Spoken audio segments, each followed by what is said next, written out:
Le vaisseau spatial Starship de SpaceX devrait être lancé prochainement et nous avons le dernier calendrier pour le premier test en vol intégré. Ne manquez surtout pas cet événement qui sera passionnant en découvrant les étapes du compte à rebours. Oui, la plupart d'entre vous ont probablement déjà vu ces images connues sous le nom de Toboggan Astra Power. Cette chute de puissance a été initiée après la panne d'un des 4 moteurs peu de temps après l'allumage. Et si quelque chose comme ça pouvait se produire avec les 33 moteurs Raptor du booster Super Heavy, ça serait un peu différent parce que ces moteurs sont suspendus à plusieurs mètres sur le pont de lancement. Mais ne vous en faites surtout pas parce que si quelques moteurs ne fonctionnent pas, c'est fort probable que les pinces ou les clames de retien ne s'ouvriront pas puis le décollage sera annulé. Et en ayant des cellules de charge qu'on appelle sur chacun des 20 bras de maintien, cette situation peut être facilement évitée. Puis une fois qu'un déséquilibre est détecté après l'allumage, le cerveau moteur peut soit régler son accélérateur du côté opposé pour compenser la charge inégale, soit il peut rediriger ses moteurs à cardan avant d'accélérer au lieu d'après le décollage. Et en réalité, le support de lancement est en fait une extension du booster. C'est pourquoi Elon Musk l'appelle Stage Zero. Mais cette semaine, je vous partage à quelques jours du lancement la chronologie du premier test en vol intégré du vaisseau spatial Starship Super Heavy. Pour toutes vos nouvelles du spatial et bien plus, c'est ici. Hey, bienvenue dans votre actualité spatiale. Tout est sous contrôle. Bordel, il m'a fait peur le piaf. Paul, qu'est-ce que tu fais là? Chut, regardez.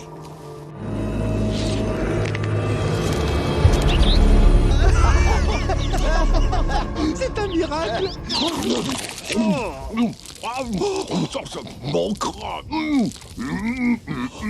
Pourquoi tu l'as ressuscité? Je mange pas d'oiseau-bar, moi. C'est dégueulasse. Vas-y, parle, dis quelque chose, là, c'est fini, là. C'est à ton tour. Chaud.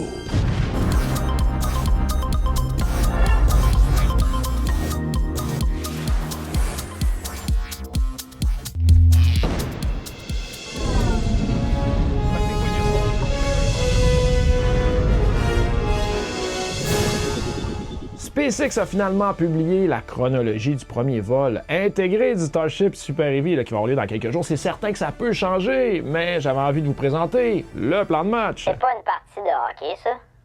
Ouais, t'as raison. La séquence de compte à rebours du vaisseau commencera bien avant le lancement. Vous avez deviné, le village sera évacué, les routes seront fermées, les réservoirs qui entreposent les liquides commenceront à prendre vie. Oui, par la suite, il sera temps pour le directeur de lancement de s'assurer qu'il n'y a pas de problème avec les systèmes. Et il y aura un sondage go-no-go qu'on appelle, puis si tout est go, ils iront de l'avant avec la séquence de charge propulsive. Cet appel devrait avoir lieu 2 heures avant le lancement. C'est à ce moment que vous allez apercevoir une fumée blanche reliée au refroidissement des lignes d'oxygène liquide avec l'azote liquide. C'est parce que ces tuyaux doivent être refroidis de sorte que lorsque l'oxygène les traverse, il ne s'évapore pas instantanément puis crée des problèmes avec les fameuses bulles d'oxygène coincées dans les valves ou les vannes. On veut pas de bulles d'oxygène dans un système. C'est important ça. La prochaine étape sera le chargement de propulseur à bord du booster Super Heavy qui doit commencer à T-1h39. Et n'oubliez pas quand je dis T, c'est l'heure de décollage. Nous verrons donc que la fumée blanche à travers les events s'arrêtera et que l'oxygène liquide et le méthane liquide commenceront à couler dans le booster. La charge d'oxygène liquide commencera quelques minutes plus tard et nous commencerons probablement à voir du givrage, qu'on appelle du frost, sur les 2 réservoirs du booster. Ça sera très utile pour connaître le niveau de chaque propulseur à bord du véhicule afin que vous puissiez vérifier la quantité à bord. Parce qu'on le voit pas toujours sur les boosters, mais lui, il est assez facile à voir, vous allez le voir monter là. Cette séquence durera probablement jusqu'à quelques minutes avant le décollage. Ce sera assez similaire à ce que nous avons déjà vu lors des tests de charge de propulseurs précédents qui ont pris environ 1h30 pour charger complètement le propulseur. Et par la suite, ce sera la préparation pour le chargement des liquides dans le Starship ou le Ship 24 qu'on appelle. Et avant de commencer, les systèmes au sol refroidiront les lignes sur la tour qui montent. Et par la suite, ce sera le début du chargement des liquides du Ship 24. Le premier propulseur qu'ils chargeront sera le méthane liquide à T-1h22 et sera suivi 5 minutes plus tard avec le chargement d'oxygène liquide. C'est à ce moment que les pompes du parc de stockage seront très occupées parce qu'elles devront charger tous les réservoirs sur la fusée simultanément. Puis il faudra par la suite une longue heure jusqu'au prochain événement qui sera le refroidissement des moteurs Raptor sur le booster et ça devrait se produire au T-16 minutes et 40 secondes. Et ce refroidissement conditionne le moteur à la bonne température puis ça permet à la matière froide qui coule plus tard de ne pas se transformer encore une fois en bulles qui pourraient détruire votre matériel au sol. Et dans le cas du moteur, ça signifie faire couler un peu d'oxygène liquide dans la turbopompe à oxygène et un peu de méthane liquide dans la turbopompe? C'est une question. Peux-tu répéter? Je suivais pas. Et sur la fusée Falcon 9, eh bien, le refroidissement du moteur Merlin se produit beaucoup plus près du T0. En réalité, c'est à T-7 minutes. Puis ça, c'est parce qu'il n'y a pas besoin de refroidir la turbopompe à oxygène, parce que le kérosène, ben, c'est pas cryogénique. Et il n'est pas extrêmement froid, vous avez donc pas besoin de conditionner cette partie du moteur. La chronologie ne précise pas quand le chargement de liquide se terminera, mais ça sera très facile de le savoir parce qu'il y aura un vent pour éliminer le gaz en haut du réservoir. Vous ne pouvez pas charger complètement les réservoirs s'ils contiennent beaucoup de gaz à l'intérieur, donc afin de remplir le reste, vous devez évacuer le gaz restant. C'est logique, quand ça rentre, ça prend la place, donc il va falloir évacuer l'air. C'est un peu comme remplir les réservoirs d'essence d'un avion. Vous verrez donc chaque réservoir se venter ou se mettre à l'air libre, qu'on appelle de temps en temps à mesure que les niveaux de liquide augmentent à nouveau. Et tout cela pour maintenir les réservoirs aux bonnes pressions. Et la charge des liquides, oui, se terminera donc probablement à T-2 minutes. Alors que le véhicule approchera de T0, il passera également en alimentation interne, prendra le contrôle de la séquence de compte à rebours et pressurisera ses réservoirs pour le vol. Nous savons quand ça se produit sur le Falcon 9 à T-1 minute. Mais SpaceX n'a pas fourni les heures auxquelles cela se produit sur le Starship. Nous devrons donc simplement comprendre le jour du lancement que le prochain événement est la séquence d'évacuation des interfaces fluides. Ça devrait se produire à environ T-40 secondes. Et en réalité, eh bien, on l'a très bien vu en direct lors du static test, le fire test du booster, les 33 moteurs, il n'y a pas si longtemps. Pas 33, 31. Ouais, il y en a 31 qui ont allumé, mais il y en a quand même 33.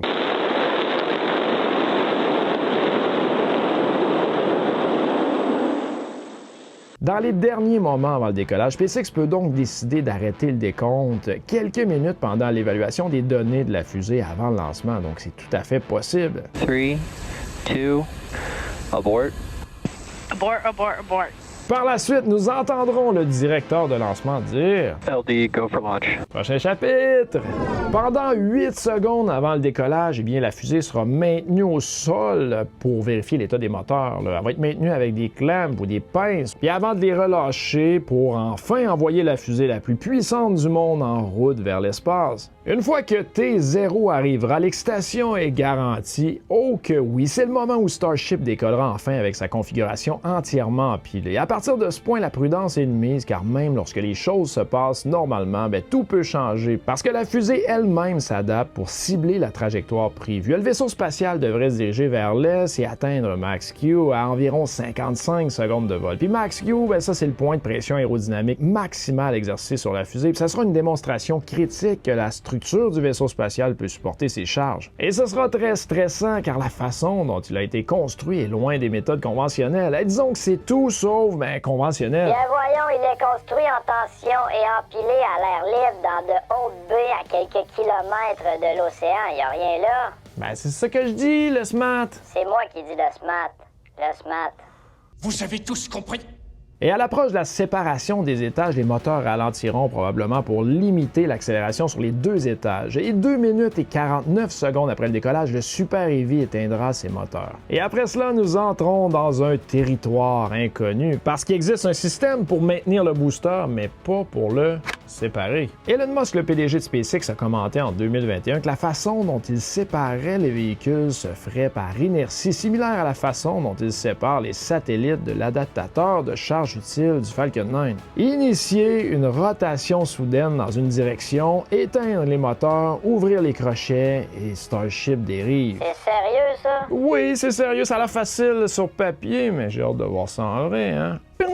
Attention, c'est pas à toi, hein? Oublie pas, il va y avoir un gagnant, hein? Ouais, c'est très complexe en réalité, mais nous ne savons même pas si c'est toujours le cas. Ils sont pas revenus là-dessus. Selon la chronologie, Starship devrait se séparer 2 minutes 52 secondes après le décollage, avec l'allumage du moteur 5 secondes plus tard. Nous nous attendons à ce que les 6 moteurs du Starship atmosphérique et spatiaux soient allumés à ce stade. Le temps de combustion du Starship pour atteindre sa trajectoire ciblée devrait durer 6 minutes et 23 secondes avec des arrêts programmés 9 minutes et 20 secondes secondes après le décollage. Puis ce temps de combustion confirme l'hypothèse qu'ils allumeront les 6 moteurs après la séparation des étages. Parce qu'avec seulement 3 moteurs, cette combustion durerait probablement environ 12 minutes, donc c'est beaucoup moins.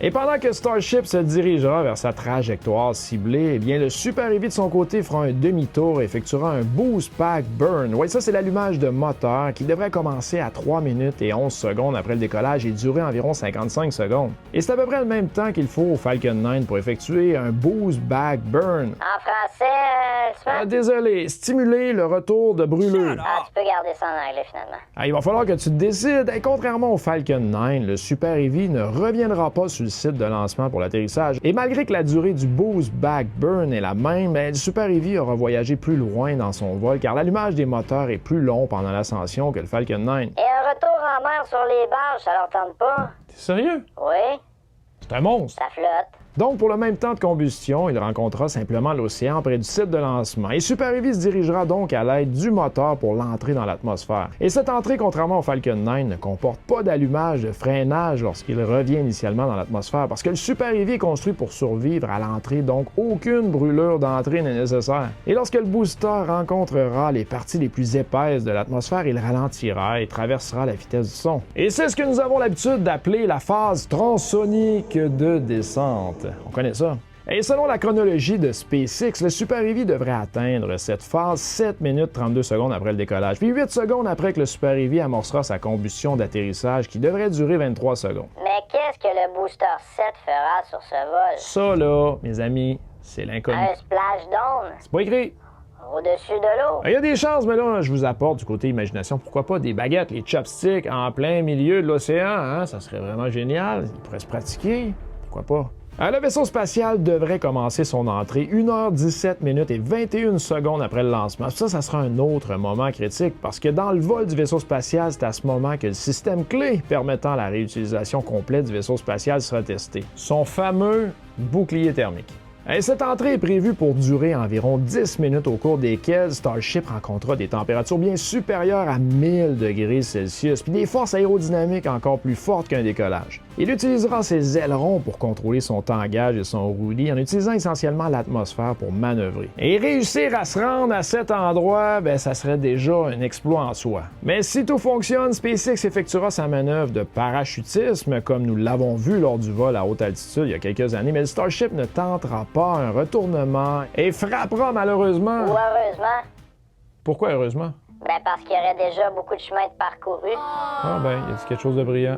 Il frappera, heureusement ou malheureusement, l'eau de l'océan Pacifique au large d'Hawaï. Et ça voudrait dire qu'il s'est rendu au bout du test, donc il n'y aura pas de récupération qui sera effectuée. Et selon vous, croyez-vous que le chiffre 24 réussira à traverser cette chronologie? Wow! Dans mon livre à moi, juste de traverser le Max Q, ça serait un exploit en soi.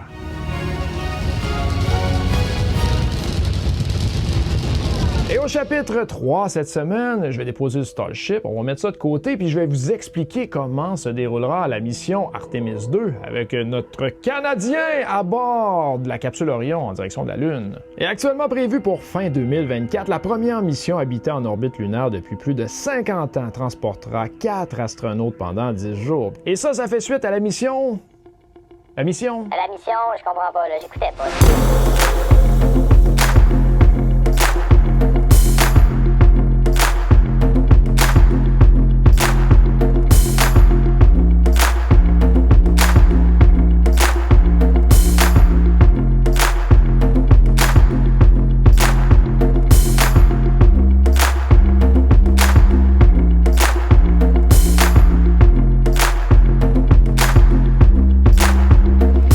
Et ça prépare pour la mission...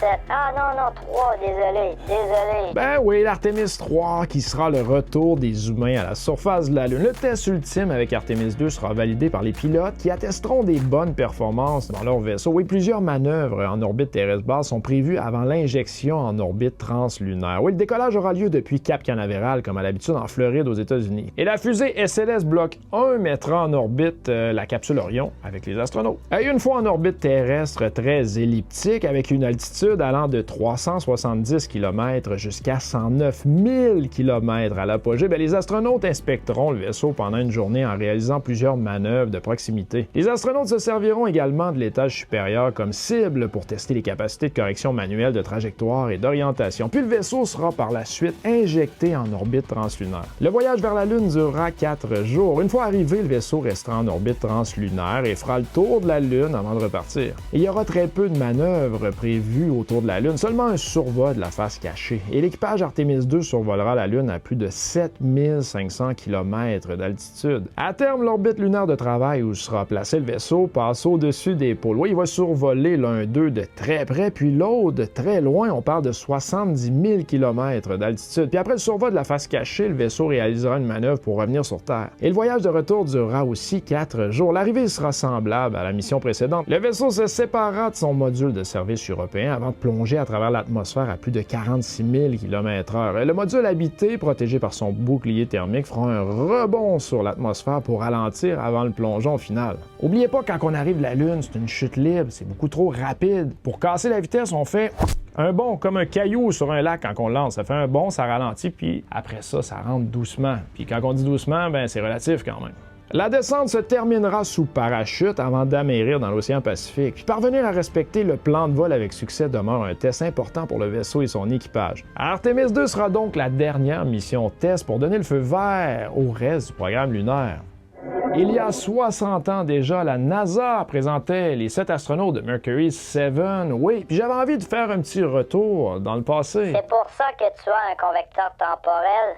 Ben oui. C'est le 9 avril 1959 que la NASA avait officiellement présenté à la nation et au monde ces 7 astronautes Mercury. L'événement a eu lieu dans la salle de bal de Dolly Madison Halls de Lafayette Square à Washington, D.C., qui a ensuite servi de premier siège social à la nouvelle agence spatiale. Et les astronautes étaient assis à une longue table et l'administrateur de la NASA, T.K. Glennon, les a présentés par ordre alphabétique. Malcolm S. Carpenter, Leroy G. Cooper, John E. Glenn, Virgil L. Grissom, Walker M. Shearer, Alan B. Shepard et Donald K. Slayton, les astronautes Mercury du pays. Wow! Et ici, on les connaît. Oh oui! Après une brève séance photo pendant les 90 minutes suivantes, les nouveaux astronautes ont répondu aux nombreuses questions des journalistes réunis dans la salle de bal. Pour la plupart des hommes, il s'agissait d'une nouvelle expérience car il y avait peu d'expositions préalables aux médias dans leur emploi précédent en tant que pilote d'essai. Puis à la fin de l'événement, il était clair pour eux que leur vie avait changé pour toujours et que l'attention du public ferait autant partie de leur travail que la formation et le vol dans l'espace. Et sur cette photo, voici les astronautes de Mercury 7 qui lèvent tous la main en réponse à une question sur leur confiance en leur retour de l'espace. Et vous pouvez voir que Glenn a levé les 2 mains. Ouais. Les 7 hommes assis à la table de cette salle de bal étaient les survivants d'un processus de sélection long et ardu pour devenir les premiers astronautes du pays. L'agence qui les a présentés au monde n'avait elle-même que 6 mois et personne ne connaissait les bons critères de sélection des personnes qui voyageraient dans le royaume inconnu de l'espace extra-atmosphérique. Et lors du choix des meilleurs astronautes, plusieurs professions à haut risque ont été envisagées avant que la NASA, avec l'accord du président Eisenhower, ne décide que les meilleurs candidats seraient trouvés parmi les pilotes d'essais militaires actifs du pays. Et parmi ce groupe d'hommes d'élite, 110 ont été sélectionnés en fonction de leur performance et de leurs antécédents médicaux pour un briefing top secret sur ce qui leur serait demandé en tant qu'astronaute, ainsi que des évaluations médicales, physiques et psychiatriques préliminaires. Et 32 hommes ont survécu à cette étape et sont passés à des dépistages plus rigoureux et plus complets. Les candidats ont d'abord subi une série d'examens médicaux intensifs d'une semaine à la clinique Lovelace au Nouveau-Mexique. Et ça a été suivi d'une autre semaine de tests physiques et psychologiques ardus au White Aeromedical Laboratory dans l'Ohio. Et le but de ces 2 semaines de dépistage extrême était de trouver les hommes les plus aptes à occuper le poste de premier astronaute du pays. Ces 7 hommes étaient assis à la table de Lord Dolly Madison. Voici à gauche les astronautes de Mercury 7 sur la couverture du magazine Life et à droite leur épouse. Et autant les astronautes de Mercury 7 ont été soudainement propulsés de leur anonymat relatif en tant que pilotes d'essai vers des héros célèbres avant même de voler dans l'espace, autant leurs pauvres femmes ont été secouées sous le projecteur des célébrités. La NASA a conclu des accords exclusifs avec le magazine Life pour couvrir les astronautes au fur et à mesure qu'ils passaient de héros nouvellement créés à voler réellement dans l'espace, et l'accord s'étendait à la couverture de leurs femmes qui sont restées à la maison. Les astronautes de Mercury 7 ont ensuite eu des carrières stellaires dans le programme spatial. Tous sauf Slayton, qui a été anéanti par un souffle cardiaque, ont effectué des missions pionnières de Mercury d'une durée croissante en entre 1961 et 1963. Et Slayton a finalement été réintégré à participer au projet d'essai Apollo-Soyouz, un vol spatial conjoint américano-soviétique en 1975, devenant le dernier du groupe d'origine à voler dans l'espace. Et Carpenter, de son côté, a effectué son unique voyage dans l'espace lors du vol à 3 orbites de Mercury 7. Et Cooper a effectué la plus longue mission Mercury en 1963 et 2 ans plus tard, il a participé à un vol Gemini 5 de 8 jours, alors record. John Glenn est devenu le premier Américain à orbiter autour de la Terre en 1962 et est retourné dans l'espace en 1998 en tant que personne la plus âgée à avoir jamais volé lors de la mission STS-95 de la navette spatiale Discovery. Et du côté de Grissom, il a effectué la 2e mission suborbitale Mercury en 1961. La première mission Gemini en 1965 et a été désigné pour commander la première mission Apollo lorsqu'il est mort dans un incendie lors d'un exercice d'entraînement sur la rampe de lancement. Schirra a donc été la seule personne à piloter les missions Mercury, Gemini et Apollo, accomplissant le premier rendez-vous et commandant le premier vol Apollo avec équipage. Après être devenu le premier Américain dans l'espace en 1961, eh bien Alan Shepard, de son côté, a été cloué au sol par une infection de l'oreille interne, mais a ensuite été réintégré et est devenu le seul des Mercury 7 à marcher sur la Lune lors de la mission Apollo 14. Et c'est maintenant l'heure de notre fameuse section 5 de plaisir cette semaine encore. Parle pour toi. T'as pas de plaisir, BFR? Non.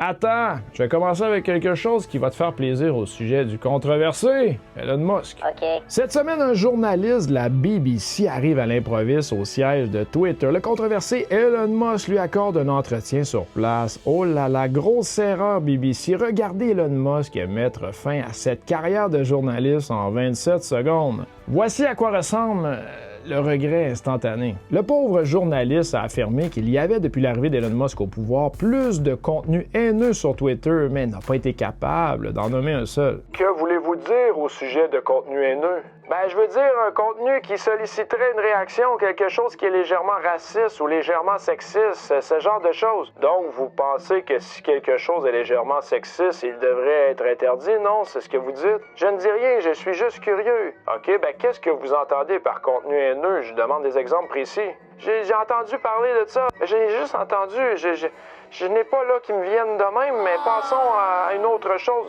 On n'a qu'un certain temps pour l'entrevue, hein? En réalité, c'est une entrevue beaucoup plus longue que ça. Elon Musk fait pas clairement l'unanimité, c'est loin d'être un gourou. Le vénérer, vraiment pas. Il fait des bonnes choses, mais des moins bonnes, ça c'est certain. N'oubliez pas qu'Elon se soucie avant tout d'une chose, sauver notre planète. Il s'en soucie tellement que ça a vraiment pas d'importance si les gens pensent qu'il est un imbécile. Et pour lui, l'intérêt général est plus important que les sentiments d'un individu, même ceux de sa famille. Hey, mon avis personnel, nous n'avons donc pas à décider si nous sommes pour ou contre. C'est pas un débat de société. Écrivez ce que vous en pensez dans les commentaires. 4 astronautes s'aventureront autour de la Lune. On vient d'en parler sur Artemis 2, la première mission avec équipage de la NASA, pour établir une présence à long terme sur la Lune pour la science et l'exploration. Mais en réalité, ils iront pour toute l'humanité. Oui, alors voici la toute nouvelle affiche de la mission. Vous pouvez downloader, imprimer et mettre sur votre mur. Et j'ai mis le lien dans la description. Toi, c'est déjà fait? Oui! L'aéroport Gustav III, qui est situé sur l'île de Caribbean de Saint-Barthélemy, c'est un aéroport très particulier, puis ça peut être l'un des plus dangereux au monde. Wow, quelle approche!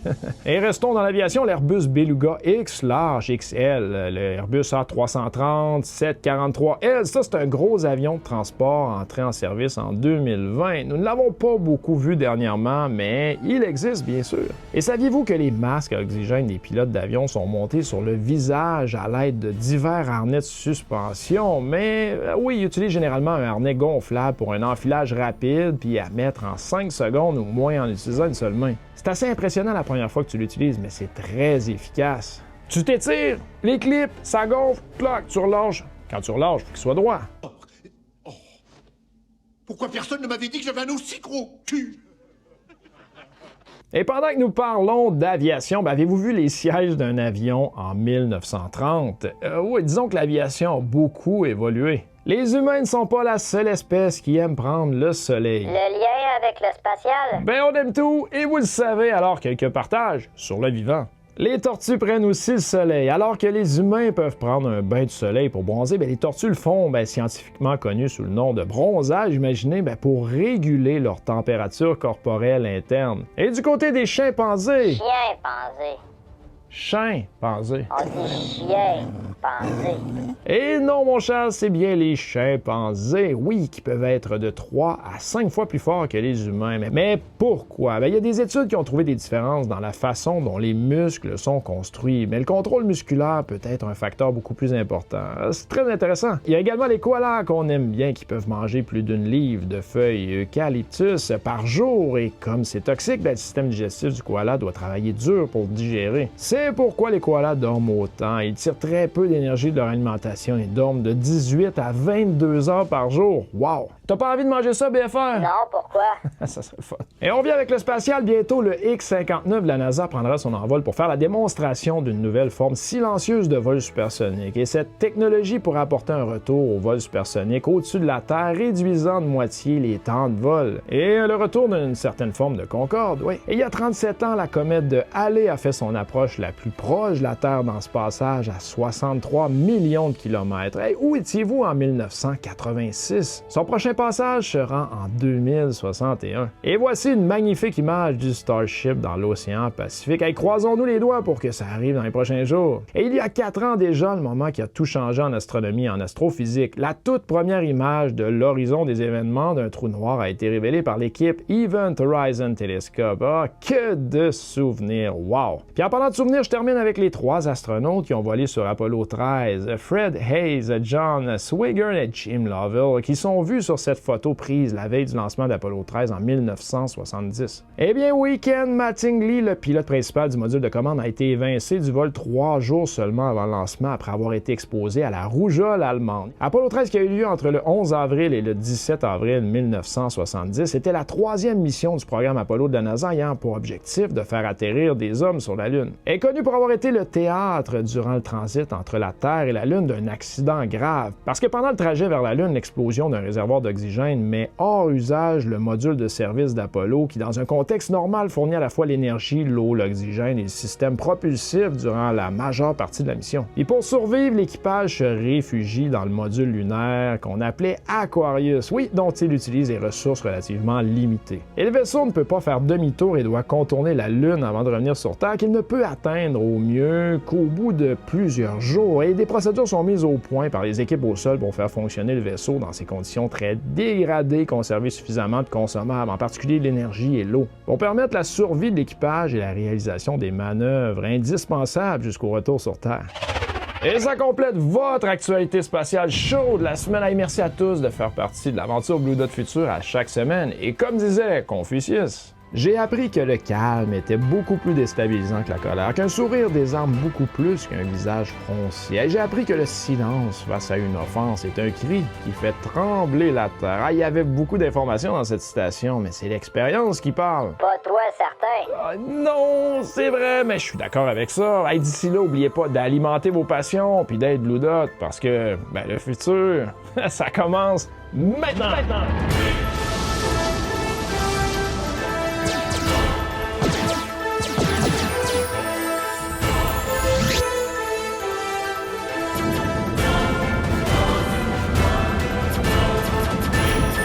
Autopilot activated.